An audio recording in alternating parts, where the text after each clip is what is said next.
Boa noite, meu irmão, minha irmã. Boa noite a você que nos acompanha de casa. Que bom estarmos diante do Senhor, rendendo louvores, aprendendo da palavra dEle, porque isso aqui nos faz ficar de pé. Vamos à palavra do Senhor uma vez mais, profeta Isaías, capítulo 38.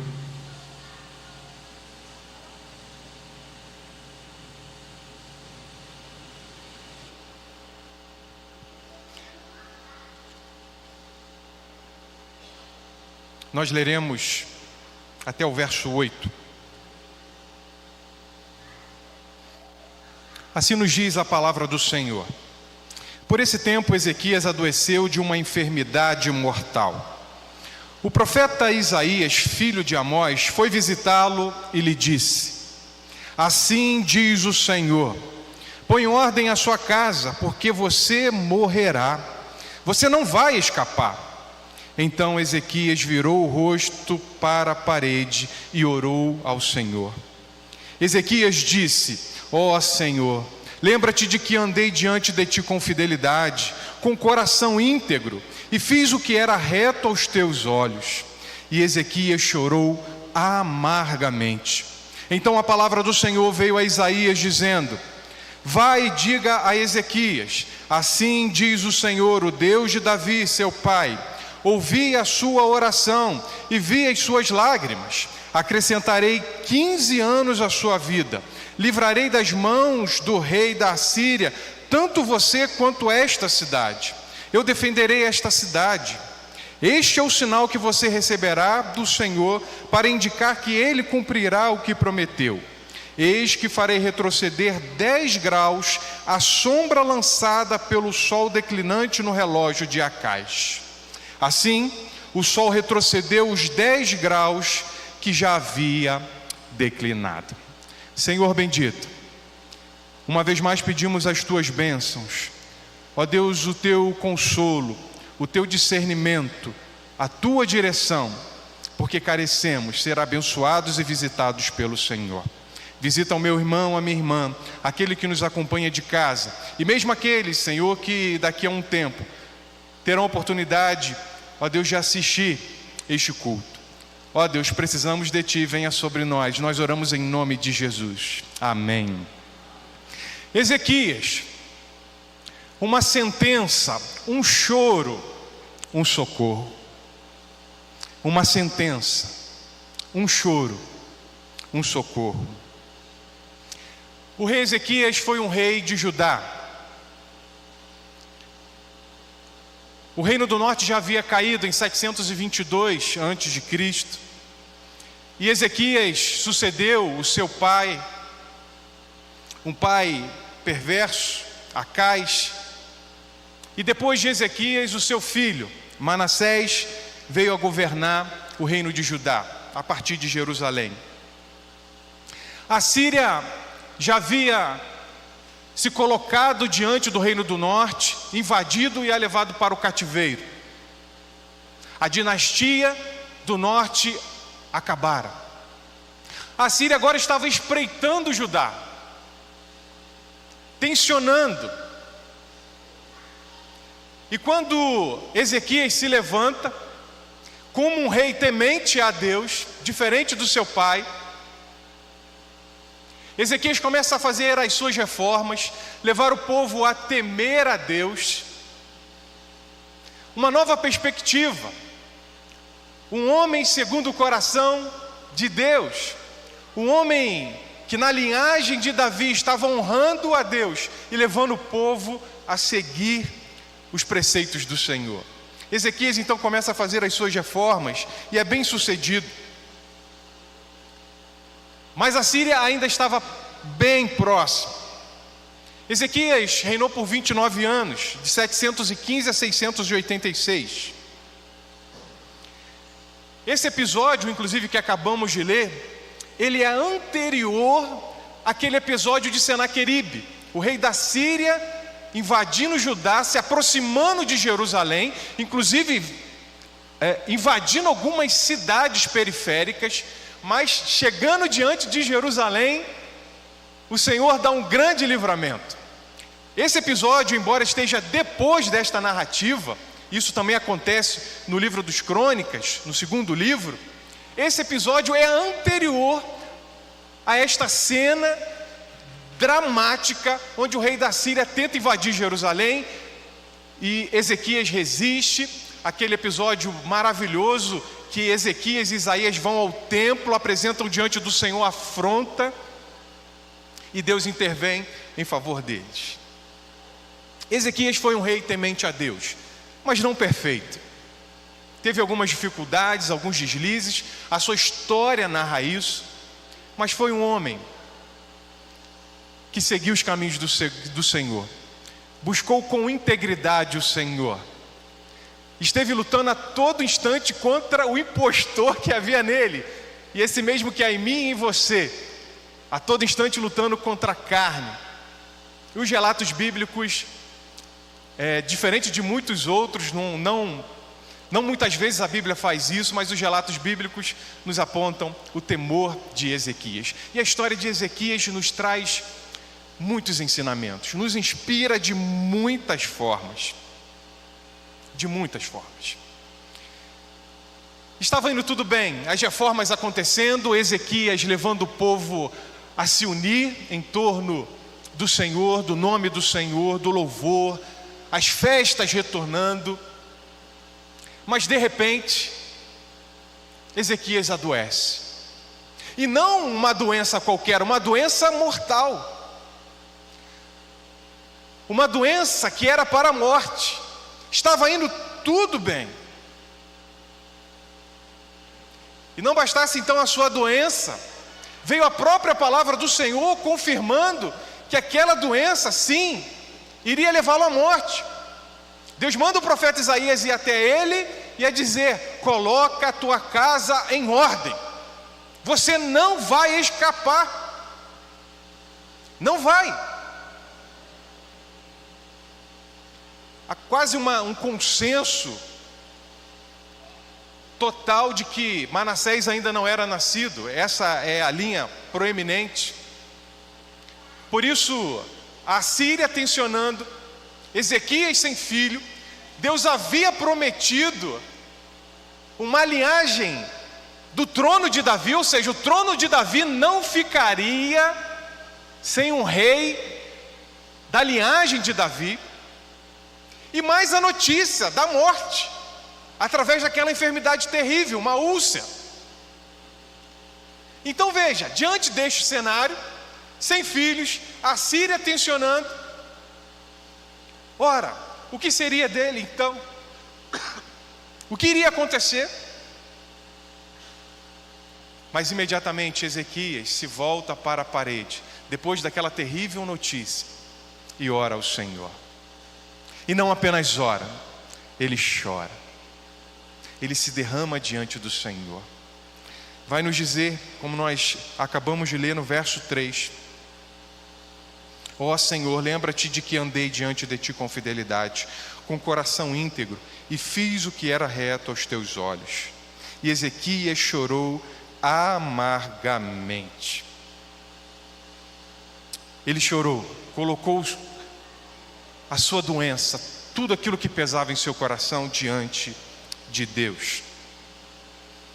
E antes mesmo do profeta Isaías sair da parte central da cidade, a palavra do Senhor veio novamente a ele, ao profeta, que manda ele voltar a Ezequias e dizer assim: ouvi a sua oração e vi as suas lágrimas, acrescentarei 15 anos à sua vida, livrarei das mãos do rei da Síria tanto você quanto esta cidade. Eu defenderei esta cidade, vai dizer o Senhor através do profeta Isaías. E no livro dos Crônicas, na passagem paralela a esta, vai dizer que Deus faria isso por amor a Davi e ao seu próprio nome. Ou seja, Deus tinha os seus propósitos em tudo aquilo que estava acontecendo.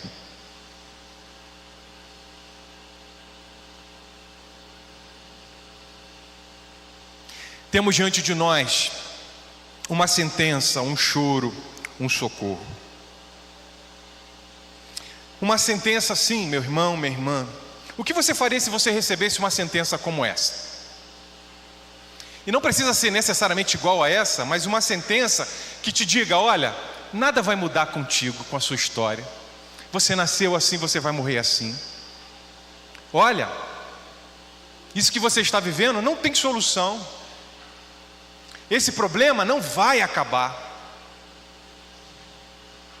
Sabe, aquelas notícias e aquelas circunstâncias que às vezes vivenciamos, vemos diante de nós e a gente fala: meu Deus, isso não vai mudar. Não tem jeito, não tem solução, você não vê saída. Isso acontece ou não acontece? Acontece. Meu Deus, o emprego não vai voltar. Estou tentando e nada acontece. Eu não vou achar uma solução para isso que eu estou vivendo. E tantas outras coisas. É impossível haver qualquer mudança neste processo. É causa perdida. Mas o que afinal uma sentença significa, meu irmão, minha irmã, você que nos assiste? O que uma sentença significa? A vida nos apresenta inúmeras batalhas, algumas de menor grau, outras que nos faz desmanchar, como aconteceu com Ezequias. Mas o que acontece é que temos muitas dificuldades em perceber que as sentenças contrárias, sim, as sentenças contrárias, essas que nos chegam, também são uma forma de experimentarmos o Senhor e aumentarmos a nossa fé. Temos ou não temos dificuldade de pensar dessa maneira? A primeira coisa que a gente pensa: pequei.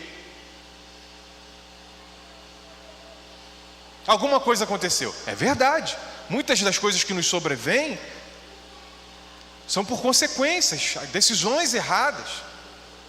Mas não é apenas isso, o texto bíblico está aqui para nos mostrar tantas coisas que nos acontecem.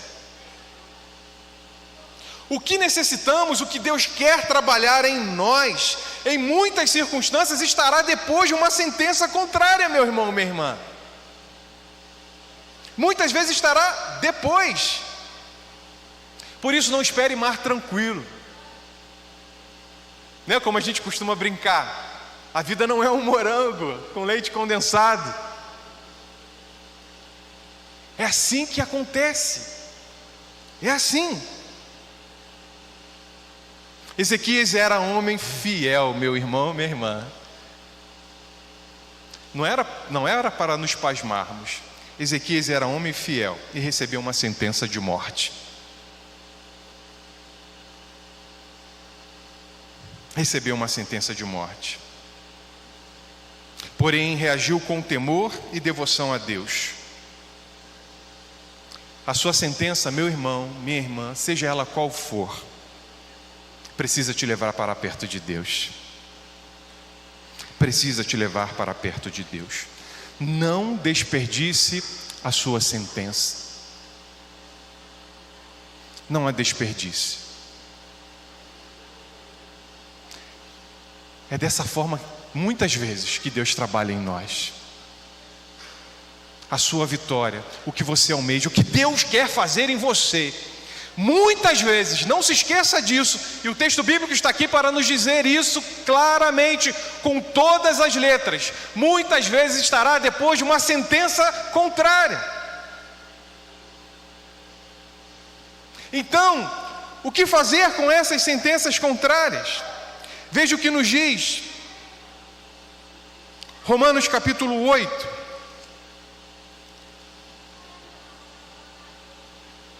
A partir do verso 31, apenas acompanhe. Que diremos então à vista dessas coisas? Se Deus é por nós, quem será contra nós? Aquele que não poupou o seu próprio filho, mas por todos nós o entregou, será que não nos dará graciosamente com ele todas as coisas? Quem tentará acusações contra os eleitos de Deus? É Deus quem os justifica. Quem os condenará? É Cristo Jesus quem morreu, ou melhor, quem ressuscitou, o qual está à direita de Deus e também intercede por nós. Quem nos separará do amor de Cristo? Será a tribulação, ou a angústia, ou a perseguição, ou a fome, ou a nudez, ou o perigo, ou a espada? Percebem todas sentenças. Todas são sentenças que nos sobrevêm: tribulação, angústia, perseguição, fome, nudez, perigo, espada. Mas haverá alguma sentença que poderá nos separar do amor de Cristo Jesus que está em Deus? Por amor de ti somos entregues à morte continuamente, fomos considerados como ovelhas para o matadouro. Ah, meus irmãos, mas veja o que o texto nos diz no verso 37. Em todas estas coisas, porém, somos mais que vencedores por meio daquele que nos amou. Porque eu estou bem certo de que nem a morte, nem a vida, nem os anjos, nem os principados, nem as coisas do presente, nem aquilo que vai acontecer esse ano, meu irmão, ano que vem, qualquer coisa, nem os poderes, nem a altura, nem a profundidade, nem qualquer outra criatura poderá nos separar do amor de Deus que está em Cristo Jesus, nosso Senhor. Então o que você dirá para as suas sentenças? Para aquilo que está te acontecendo, o que vier a acontecer? Em todas essas coisas, porém, somos mais que vencedores por meio daquele que nos amou. O que você está fazendo com a sua sentença? Ela está te derrubando? Você está brigando com ela? Não desperdice a sua sentença. Mas há um choro nessa história, uma oração. Quando estamos diante de uma dificuldade, de uma sentença contrária, uma sentença dificílima, logo pensamos: onde está Deus? Porque isso está acontecendo comigo? Talvez você esteja se perguntando neste exato momento, no que está acontecendo na sua vida: meu Deus, aonde o Senhor está? Por que isso está acontecendo? Por que comigo? Será que Ele demorará?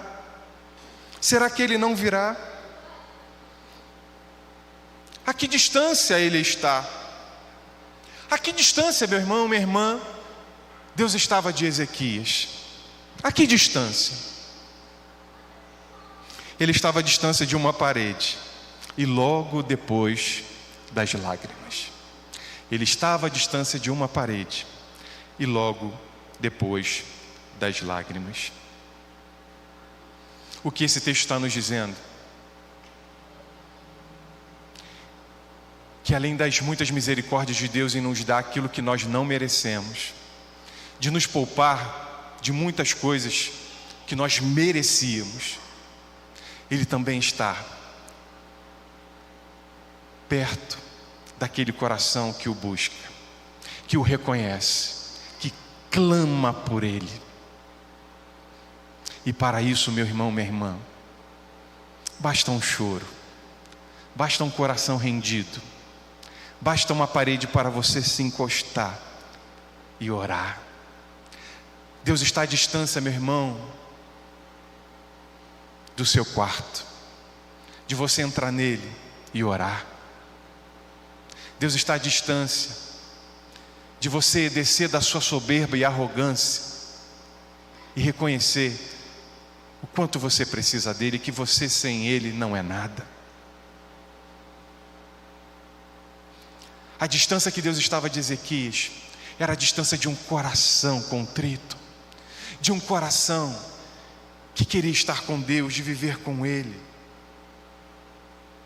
E veja, a sentença de Ezequias o levou ainda mais perto de Deus.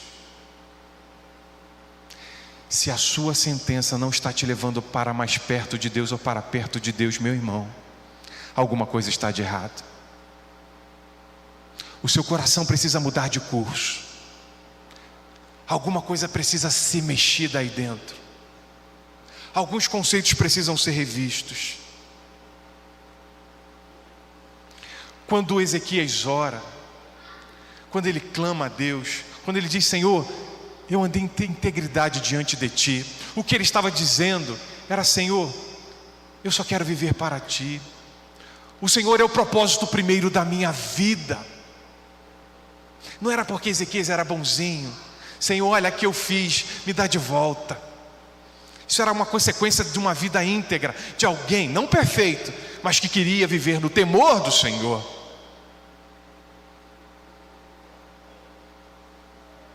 Do temor do Senhor. Quantas vezes tentamos resolver as nossas sentenças do nosso jeito, à nossa maneira. Deus está nos espremendo, e ao invés de nos voltarmos para Ele, resistimos, tocamos as nossas vidas. Será que isso não tem acontecido contigo? Quem sabe essa sentença que está sobre você, que está acontecendo na sua vida, é Deus te chacoalhando, é Deus te tensionando e te pressionando. Olha, precisa mudar alguma coisa, volte-se para mim. E você insiste, e você continua, né, como lá na infância a gente dizia, dando linha na pipa. Deixa a coisa seguir da forma que está. Meu irmão, vire-se para a parede, tenha um coração contrito, chore diante de Deus, busque-o, clame por misericórdia. Mas não persista no seu caminho, não persista na sua autonomia, não persista em querer fazer do seu jeito, da sua maneira. Não vai dar certo. Não vai.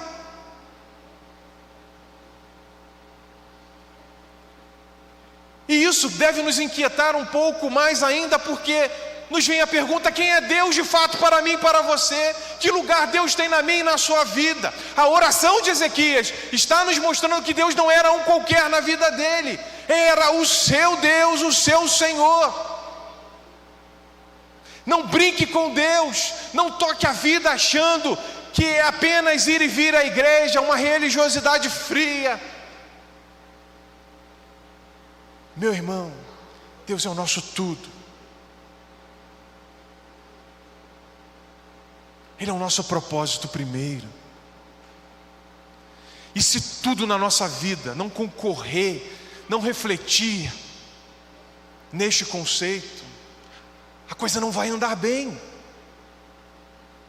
Então quando Ezequias se volta, se vira para a parede e ora e clama e chora, ele estava revelando isso: Senhor, o Senhor é o meu Deus, o meu Senhor, eu tenho vivido para Ti. E como temos vivido, meu irmão, minha irmã? Quem de fato Deus tem sido para você? Não estou dizendo que você não seja crente, que o Espírito Santo não habita em você, mas que você bem pode estar sendo muito negligente, que você pode estar tocando de qualquer forma,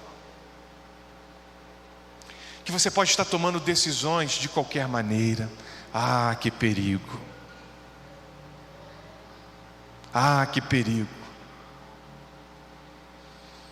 Estava lendo, não sei se foi hoje ou ontem, comecei lendo: Jesus saiu para orar e orou a noite inteira. E por algum motivo a sequência do texto não me vinha à mente, mas então eu li a sequência do texto, e Jesus então na sequência escolhe seus discípulos. Ah, como aquilo mexeu comigo. Falei: meu Deus, como Jesus me é exemplo de oração, de busca ao Senhor, de devoção para a tomada de decisões. E você e eu, às vezes fazendo de qualquer forma, entrando em negócios de qualquer forma, como arrogantes, como nos diz o livro de Tiago: amanhã, esta semana farei isso, farei aquilo. A gente nem se lembra: se Deus quiser e se vivos estivermos. Meu irmão, isso pode acontecer comigo e com você. Tenhamos o exemplo de Ezequias, que meus irmãos, um choro salva a multidão de pecados. Jesus esteve à distância de tantos choros, apenas de um choro, de corações contritos, de corações que chegaram para Ele e pediram misericórdia, de gritos: Senhor, Jesus, Filho de Davi, tem misericórdia de mim. E Jesus parava. A Bíblia vai nos dizer que Jesus, olhando as multidões, e como elas estavam andando desgarradas, aflitas, Jesus se compadecia delas. Então o que me basta, o que te basta? Volte-se para a parede, chore, reconheça o Senhor em tudo, na sua vida, na sua família, em tudo o que te envolve. E essa história também nos mostra um socorro. Deus respondeu à oração de Ezequias. Deus respondeu à oração de Ezequias. Se há alguém que pode mudar alguma sentença sobre as nossas vidas, essa pessoa é Deus. Essa pessoa é Deus.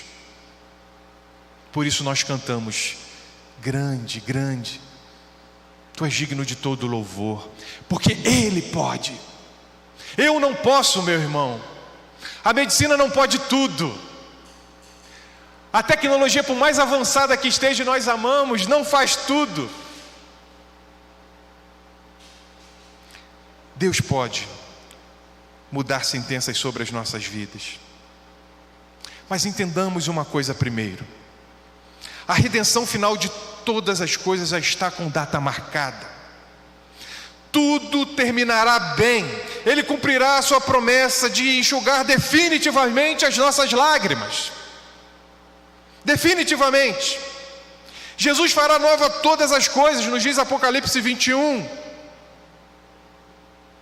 Que esperança é essa? Meus irmãos, vocês sabem muito bem que nós pastores a todo instante estamos no hospital. Muitas visitas e umas muito difíceis. Encontramos muitas pessoas em situações terminais. Já vimos muitos milagres e ainda veremos. E quando eu estou diante de uma situação terrível, então eu oro ao Senhor: Senhor, abençoe e visita, o Senhor pode mudar essa história, esse quadro. Eu já vi isso tantas vezes. Mas também, meu irmão, vem ao meu coração uma alegria tão grande em pensar que aquele crente que está ali, aquela crente salva no Senhor Jesus Cristo, aquilo não terminará com a história dela. Em breve ela estará com o Senhor e todas as coisas se farão novas. Que esperança é essa? Que coisa maravilhosa! Por isso, repito, reafirmo, tudo terminará bem. Isso aqui, meu irmão, minha irmã, vai cessar. Por isso que a nossa esperança maior está no Senhor. Está no Senhor. Por isso cantamos aqui esta noite: Maranata. Ora vem, Senhor. Essa é a nossa esperança. Mas isso não significa que não tem bênçãos para hoje. Nós já somos abençoados. Deus já tem nos abençoado muitíssimo. O que talvez esteja nos faltando em muitas ocasiões é trocar os óculos, é enxergar melhor a bondade e o cuidado de Deus nos mínimos detalhes, em tudo que está acontecendo à nossa volta. Você tem percebido isso? Viver como Ezequias viveu nos faz enxergar muito bem, muito melhor. Deus tem te socorrido. Olhe bem. Deus tem te ajudado. Deus tem nos ajudado. E tem mais socorro para mim e para você. E enquanto ainda vivemos nossas lutas aqui hoje, umas temíveis, cruéis, como nos diz o belo hino, Ele é o nosso socorro, o nosso refúgio. E muitas, irmãos, inúmeras das nossas sentenças contrárias, muitas serão respondidas, sendo revertidas pelo Senhor. A bênção para você.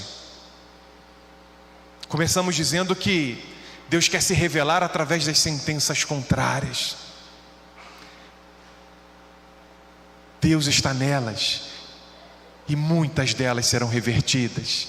Por isso você deve continuar, você deve perseverar. Deus está agindo, Deus está trabalhando. E para as que não forem, meu irmão, minha irmã, a graça dele sempre nos bastará. Sempre. uma teologia, um evangelho que pregue qualquer coisa diferente disso é mentiroso, é outro. É outro. Aqui está a completude do que nos diz a palavra de Deus. Deus vai nos abençoar, já somos abençoados e vai nos abençoar muitíssimo. E uma vitória final já está nos esperando. Portanto, nos alegremos, confiemos que essas lutas serão passageiras, são passageiras. E para muitas das nossas dores, enfermidades, Deus enviará cura, nos resgatará, mudará a nossa sorte. Em tantas outras, meus irmãos, Ele não fará, mas tudo estará dentro do propósito dEle, e a graça dEle sempre nos bastará.